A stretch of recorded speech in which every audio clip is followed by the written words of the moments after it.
नमस्कार, आप देख रहे हैं डीटीवी भारत और मैं हूं आपके साथ ऋतिक। बिहार में पर्यावरण संरक्षण के लिए आज से बिहार के मुख्यमंत्री नीतीश कुमार ने 50 सीएनजी बसों की सौगात राजधानी पटना को दी है और इसके साथ ही 350 एम्बुलेंस की भी सौगात मुख्यमंत्री नीतीश कुमार ने दी है।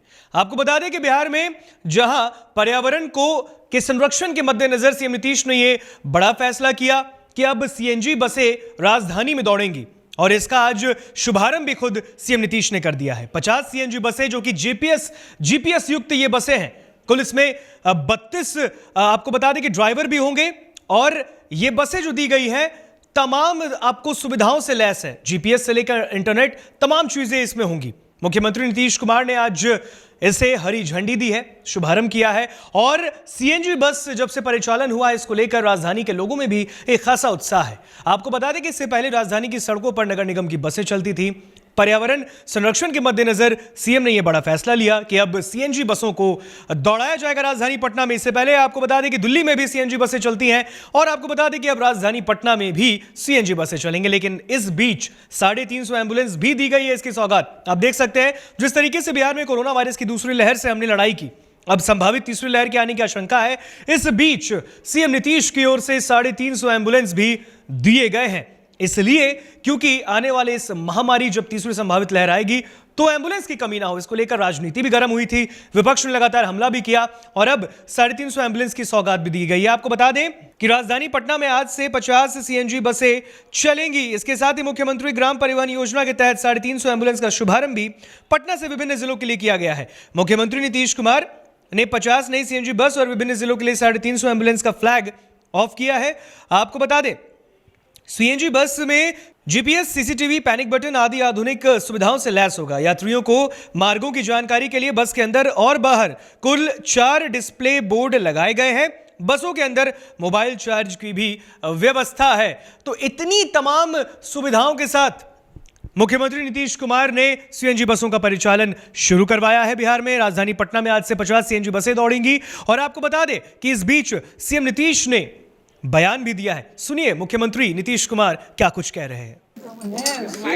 प्रदूषण नहीं हो सकता है और लोगों को सुविधा होगी और हर प्रकार की सुविधा आप जानते हैं। पिछली बार भी बताया गया जो इलेक्ट्रिकल बस था और आज भी जो बस का शुरुआत किया गया है उसमें भी हर तरह की सुविधा है। लोगों की बैठने की सुविधा है और प्रोटेक्शन का भी पूरा ख्याल रखा गया है।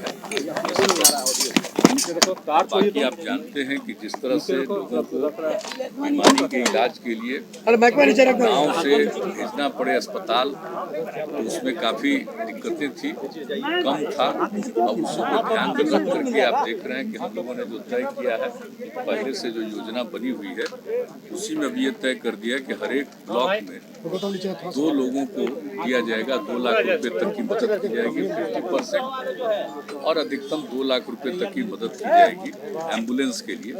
तो उसी हिसाब से आप देख रहे हैं कि इतने जल्दी 350 लोगों का हो गया और ये लक्ष्य है कि इस साल के अंत तक पूरा जो कुछ भी है हर एक प्रखंड में 2 का वो पूरा हो जाएगा और 800 अभी कुछ दिन के बाद भी और होने वाला है।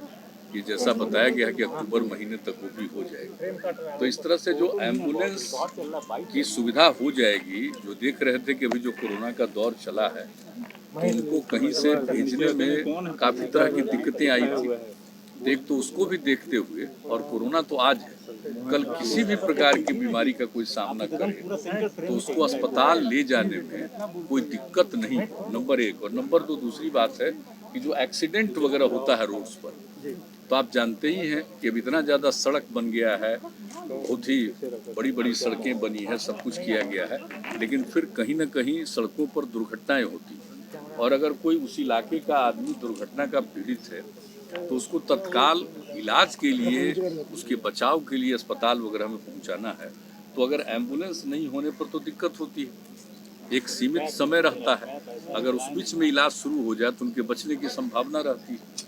तो इसलिए इस बात का भी ध्यान है। सिर्फ यही नहीं कि आज जो कोरोना की स्थिति में जो नौबत है या अन्य बीमारियों का भी, लेकिन साथ साथ एक्सीडेंट का भी कुछ मामला हो तो उसके लिए भी तो ये शुरू किया गया है ताकि ग्रामीण इलाकों में ये उपलब्ध रहे। इसी तरह से अन्य प्रकार से भी हम लोग कर रहे हैं। तो आज जो ये किया गया है आप जानते ही हैं, सब देखे ही हैं, बहुत अच्छी बात है। और पटना टाउन में अब जिस तरह से प्रदूषण को कम से कम करने के लिए, पर्यावरण के संरक्षण के लिए जो उपाय किया जा रहा है, तो आप देख ही रहे हैं, तो ये भी किया गया है। इसलिए एक मुझे सवाल बड़ी है कि केंद्र सरकार ने कास्ट बेस्ड सेंसस से मना कर दिया है, केवल SC/ST की जनगणना होगी। आपने कास्ट बेस्ड सेंसस की देखिए, आप तो जानते हैं कि 2019 में फरवरी में और 2020 के भी फरवरी में हाउस से हम लोगों ने सर्वसम्मति से प्रस्ताव पारित किया है कि जनगणना जाति आधारित होनी चाहिए। और इसके बारे में तो बराबर आप जानते हैं कि हम लोगों का जो विचार है वो आप जानते हैं, 90 से ये दिमाग में बात आई और उसके बारे में हम कई बार बता चुके हैं। लेकिन यहाँ पर भी हाउस के अंदर भी इस बातों को रखे, 2019 में भी और 2020 में भी, तो वहाँ से भी हम लोगों ने सर्वसम्मति से प्रस्ताव भेजा है। हम तो आग्रह करेंगे कि एक बार जरूर करना चाहिए। अब 10 के बाद कुछ दिन के बाद लोगों ने किया था, कास्ट का सेंसस किया, तो उसका तो कोई मतलब आया नहीं, ठीक से हुआ नहीं। तो जो बन करके तैयार हुआ था 13 में, तो 13 के बाद तो कभी पब्लिश नहीं हुआ कि आखिर किस इलाके में किस जाति की कितनी संख्या है। एक बार जरूर होना चाहिए कास्ट बेस्ड सेंसस, ताकि मालूम हो जाए और जो गरीब गुरबा तबके के लोग हैं, SC/ST के अलावे बाकी जो लोग हैं, उनको भी इसका लाभ मिलेगा और पता चल जाएगा कि सही मायने में इनकी संख्या कितनी है। और जब संख्या का पता चलेगा तो आप उनके उद्धार के लिए भी, उनको विकसित करने के लिए काम करेंगे। तो मैं तो पुनः अनुरोध करूंगा कि भाई हम लोगों का है, और उधर जो पार्लियामेंट में ये बताया गया कि नहीं हो पाएगा, तो हम लोग तो आग्रह करेंगे कि इस पर जरूर गौर करिए। और हम पहले भी न सिर्फ यहाँ से प्रस्ताव गया है, हमने बातचीत भी की थी। तो हम लोगों की तो इच्छा है भाई कि होना चाहिए और उस सब के हित में। सर एक सवाल है, दैनिक भास्कर के दफ्तर में देख लीजिए, इसके लिए तो पूरी कार्रवाई हो रही है। और आप जानते हैं कि किस तरह से इसका जांच किया, और जांच करने के बाद जो सरकारी कर्मचारी अफसर हैं, उनकी भी कोई भूमिका अगर गड़बड़ दिखाई गई तो उस पर भी कार्रवाई हो रही है। तो पूरी की पूरी कोशिश सरकार की तरफ से और डिपार्टमेंट की तरफ से और बाकी सब कुछ का पुलिस और अन्य विभागों की तरफ से भी इसके मामले में पूरे तौर पर देखभाल किया जा रहा है। वैसे तो हम बराबर कहते हैं कि आप चाहे कुछ भी करिए, कुछ न कुछ तो गड़बड़ करता ही है। आप चाहे कितना भी अच्छा काम कर दिए, दुनिया भर को देख लीजिए, तो कुछ लोगों की तो मानसिकता गड़बड़ होती है। लेकिन इसके लिए पूरा प्रयास करना चाहिए कि इसका समाधान हो, कम से कम गड़बड़ी हो सके। वैसे तो गड़बड़ी होने नहीं देना है, हम लोग का तो लक्ष्य यही है कि कोई प्रकार की गड़बड़ी नहीं होनी चाहिए। हाँ नहीं, वो देखिए एक एक चीज पर पूरे तौर पर नजर रखा हुआ है लोगों का, और लोग रिपोर्ट करते हैं रेगुलरली। सारे जगह के DM और SP या सीनियर SP, ये लोग भी एक एक चीज को देख रहे हैं। और खास करके जिन इलाकों में आप जानते हैं कि सबसे ज्यादा वहाँ से निकलता है बालू, तो उस सब चीज़ों को भी लोग देख रहे हैं। और कहीं कोई गड़बड़ी कर रहा है तो उसको डिटेक्ट करने की कोशिश कर रहे हैं और उस पर एक्शन भी कर रहे हैं। और सबको कब्जा में रख करके, और जो सरकार के जो डिपार्टमेंट के नियंत्रण में है, उसके माध्यम से जो जहाँ इसकी उपयोगिता है, लोगों को इसको प्रोवाइड करने की भी कोशिश करने में लगे हुए हैं। तो इसके बारे में तो एक मीटिंग हुई है और सब लोग इस काम को कर रहे हैं। तो इतना तो हम जरूर कहेंगे कि देखिए भाई, गड़बड़ नहीं करना चाहिए और ठीक से काम करना चाहिए। कोई भी चीज़ है, किसी भी चीज़ को गड़बड़ी करने पर तो पूरे तौर पर कोशिश कर रहा है।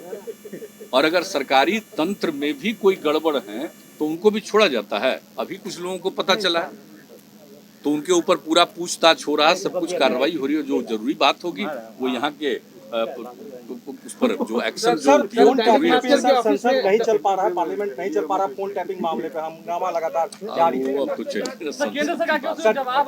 टैपिंग पे सर क्या है, आपने बारे में बता चुके कि ये सब चीज जो नई टेक्नोलॉजी है आया है, तो इसका एक तरफ लाभ भी है और दूसरी तरफ गड़बड़ी भी है। लोगों की चीजों को देखने के लिए, नियंत्रित करने के लिए बहुत तरह की बात है। तो इस पर तो निश्चित रूप से पूरे तौर पर कार्रवाई होनी चाहिए। हम देख रहे हैं, नहीं, केंद्र सरकार ने भी तो कहा ही है, केंद्र सरकार ने तो कहा ही है इसके बारे में कि जो गलत चीजें हैं उस पर एक्शन होना चाहिए। तो इसलिए इसके बारे में तो सब लोगों की राय होनी चाहिए कि कभी भी किसी को तंग नहीं करना चाहिए और किसी को भी इस तरह से उसके चीज़ों को अपने नियंत्रण में लेने की कोशिश नहीं होनी चाहिए। जो नई टेक्नोलॉजी आई है आप जानते हैं उसका तो दो पहलू है ही, दो पहलू तो हो ही गया है। एक तरफ सबको लाभ है और दूसरी तरफ लोग उसी के माध्यम से नुकसान भी करते हैं। तो ये चीज तो आगे आप देखें। ऑक्सीजन मामले पर सर बात कहा जाए कि ऑक्सीजन से मौत नहीं हुई है सर। नहीं, ऑक्सीजन के बारे में तो जितना काम किया जा रहा है जरा देख लीजिए और अच्छी तरह जान लीजिए कि जो कुछ भी अचानक जो ऑक्सीजन की जरूरत पड़ी तो सब जगह की थोड़ी दिक्कतें आई, लेकिन उसको फिर से हर तरह का समाधान किया गया और उसके लिए जितनी तैयारी है कि कोरोना ही नहीं किसी भी तरह से बीमारियों में किसी प्रकार से ऑक्सीजन की कोई दिक्कत नहीं हो, कोई कमी नहीं हो, इसके लिए सारा हो रहा।